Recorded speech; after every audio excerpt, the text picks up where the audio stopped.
रुद्राक्ष मुख पर शिव का नाम, ये जीवन का सुख देता है। सुख।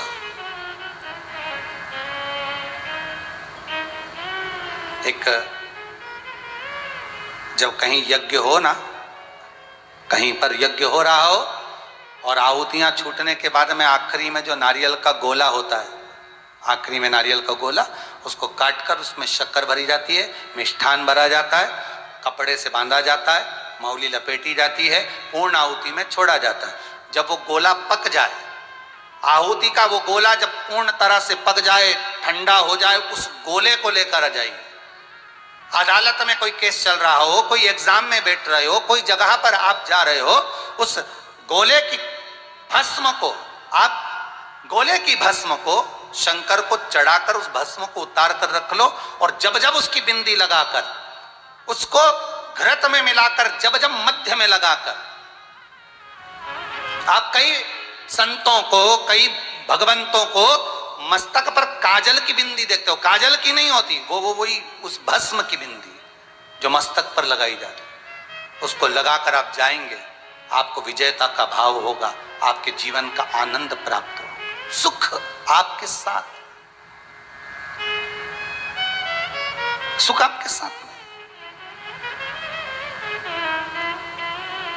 महाराज थोड़ा सा भ्रम मिटा, पार्वती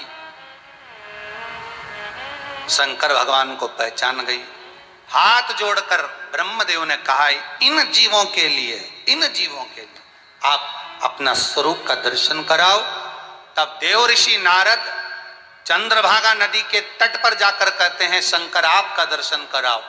और यहाँ ब्रह्म पुराण के अंतर्गत वर्णन आता है कि ब्रह्मा जी कहते हैं कि इन देवताओं को, 33 कोटि देवताओं को एक बार दर्शन करा दो। शंकर भगवान ने अपने त्रिनेत्र का दर्शन एक दिया है देवर्षि नारद को चंद्रभागा नदी के तट पर, और दूसरा दिया है 33 कोटि देवताओं के सम्मुख में। अब यहां पर भी समझ लेना, नेत्रों को देवर्षि नारद जब इतने काम को जीत लिए थे, कामदेव पर विजय प्राप्त कर लिए थे, और तप करने के बाद भी भगवान जब त्रिनेत्र का दर्शन करा रहे, अपने मध्य बिंदु, मध्य नेत्र का दर्शन करा रहे, तो देवर्षि नारद देख नहीं पा रहे, उनकी आंखें क्षुब्ध हो गई, प्रकाश से भर गई, देख नहीं पा रहे। और यहां ब्रह्मा जी कर रहे हैं, भगवान विष्णु कर रहे हैं, अपने स्वरूप का दर्शन करा दो एक बार। और भगवान ब्रह्मा और विष्णु के कहने पर भगवान शंकर ने जो तीसरे नेत्र का दर्शन कराया, देख ही नहीं पाए, देख ही नहीं पाए, नहीं देख पाए, आंखें चौंक गई। बहुत तेज हेलोजन का, बहुत तेज लाइट का प्रकाश एकदम पड़ जाए आंखों पर, अंधेरा छा जाता है, एकदम पड़े, नहीं दिख रहा, कुछ भी नजर नहीं आ रहा, 33 कोटि देवताओं को भी नहीं दिखा, कुछ भी नहीं।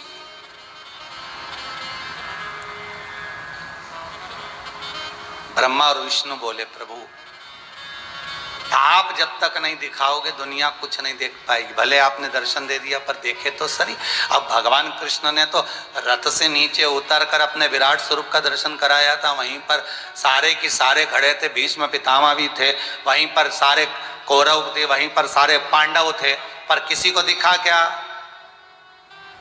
वो संजय धृतराष्ट्र और गांधारी को सारा चरित्र सुना रहा था, लाइव प्रसारण बता रहा था, उसको ही नहीं दिख रहा था। तो इनको, ये पास में खड़े, इनको भी नजर नहीं आया। तो धृतराष्ट्र गांधारी ने 2 बार संजय से कहा था चैनल चेंज करके देखो कि महाराज आगे की लीला क्या आ रही है, लाइव प्रसारण बताओ। तो कैसा दिख ही नहीं रहा, यहाँ तो एंटी नहीं उड़ गया, कुछ दिखे तो बताएं, यहाँ तो दिख ही नहीं रहा, चैनल भी चेंज करा, आ ही नहीं रहा, बहुत चेंज कर कर देखा, नहीं मिल रहा। तो यहाँ भगवान ब्रह्मा और विष्णु ने कहा आप जब तक स्वयं नेत्र नहीं दोगे, सामने वालों को आपका दर्शन नहीं होगा। शंकर की कथा कहती है, शंकर का अनुमोदन कर रहा है, शंकर भगवान ने अपनी दृष्टि 33 कोटि देवताओं को दे दी, उन नेत्रों से भगवान का प्रतिबिंब देखा जा रहा, उन नेत्रों से देखा जा रहा। और जब उन नेत्रों से देखा तब भगवान का स्वरूप का दर्शन हो गया। शिव महापुराण की कथा कर रही है, जब तक भगवान शंकर अपने नेत्र आपको नहीं देते हैं तब तक आप शंकर को देख नहीं सकते, पहचान नहीं सकते। जब तक भगवान शंकर अपने श्रवण नहीं देते तब तक आप कथा सुन नहीं सकते। जब तक भगवान शंकर अपना हृदय नहीं देते तब तक कथा आपके हृदय में बैठ नहीं सकती। जब तक भगवान शंकर अपने चरण नहीं देते तब तक आप शंकर के मंदिर तक, शंकर की कथा तक, तीर्थ तक नहीं जा सकते। जब तक भगवान शंकर अपने हाथ नहीं देते तब तक आप दान, पुण्य, संकीर्तन, सेवा नहीं कर सकते। शिव दिया है, इसलिए चरणों से चलकर कथा तक पहुंचते हो। नेत्र दिए शंकर ने, इसलिए देख पाते हो। श्रवणता दी, इसलिए सुन पाते हो। वो दे रहा, तो हमने सुना।